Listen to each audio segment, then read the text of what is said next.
G'day guys, and welcome back to Cars and Stuff.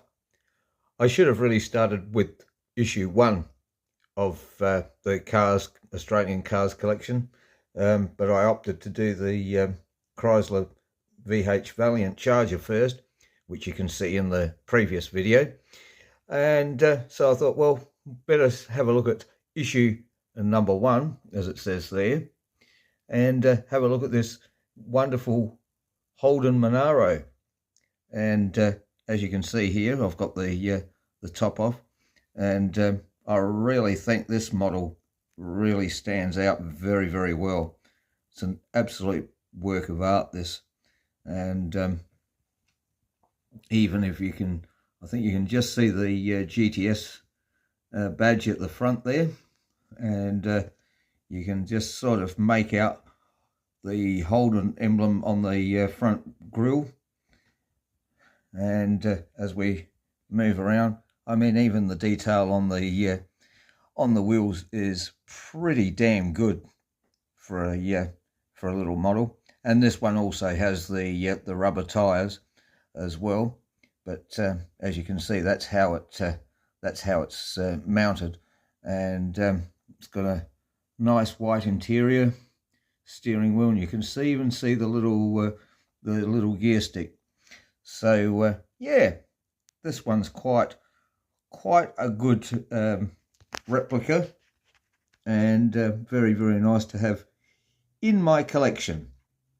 So now we've had a bit of a look at the model, we'll have a look and see what's inside this the little magazine that you get with the Australian Car magazine or Australian Car collection, along with your model. So as you can see, it starts off with 1968 Holden Monaro HK GTS 327, Holden's first V8 powered model, even though it hasn't got a V8 in it, I can assure you. But yeah, and of course this is all the specifications, what's in the model of what's depicted. So they've got all the fuel supplies and drivetrains and gearboxes and body style and wheel track and tires and fuel capacity and top speed of 185 kilometers an hour. And of course, for those that may or may not know, I think the Monaro was actually sort of conceived or talked about back in about 65. Or even 64, when the EH was around.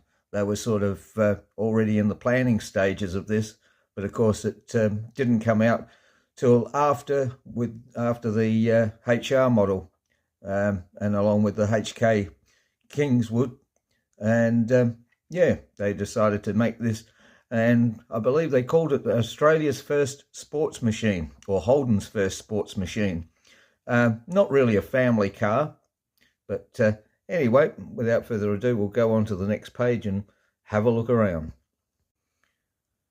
So as you can see on the first page there, it's got Retro Series 1968, HK Monaro 327, and of course this is a photo of a real HK Monaro, and it's got King of the Mountain there, Holden's first ever V8.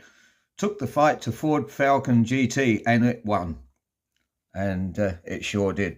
And yeah, it was, I think at the time, you know, it was all to do with like motorsport and all the rest of it. It wasn't really designed for a family car, and its wheelbase was, even though the wheelbase was the same as the Kingswood, the interior was a little bit shorter because of the rake of the back for the two-door business. So, you know, it cut the headroom down quite a bit for the back passengers.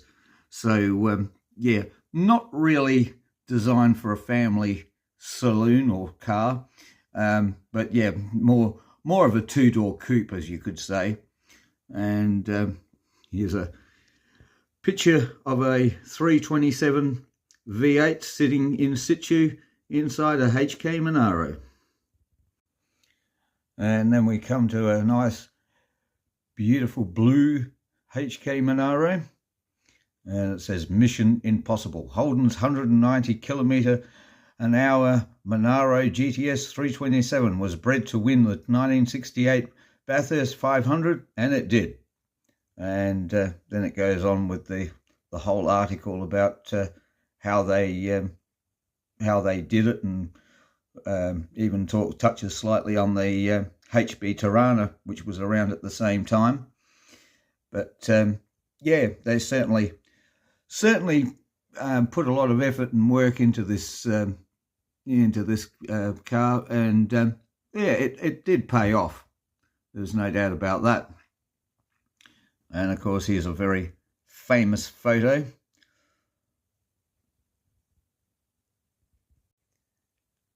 And then of course it goes into the next model, touches slightly on the next model, and it says, in General Motors language, HT standard for hot twins.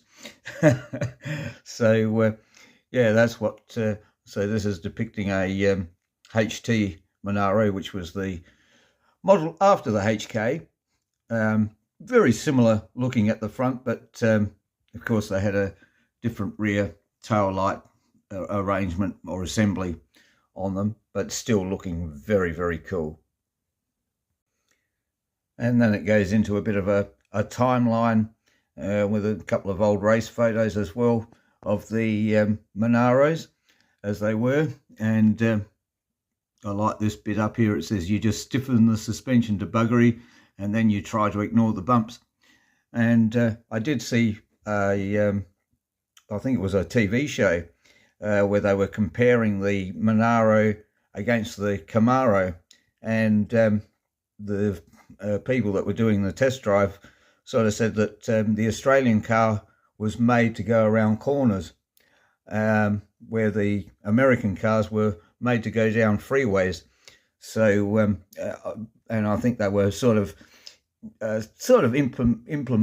indicating that you were held more in the seats in the Australian made cars, where the American ones you were sort of rolled around a bit, because they weren't designed really to go around corners. They were designed to cruise down freeways. But and then it says, if there was more Mustang in the 68 Falcon, there was more American in Monaro.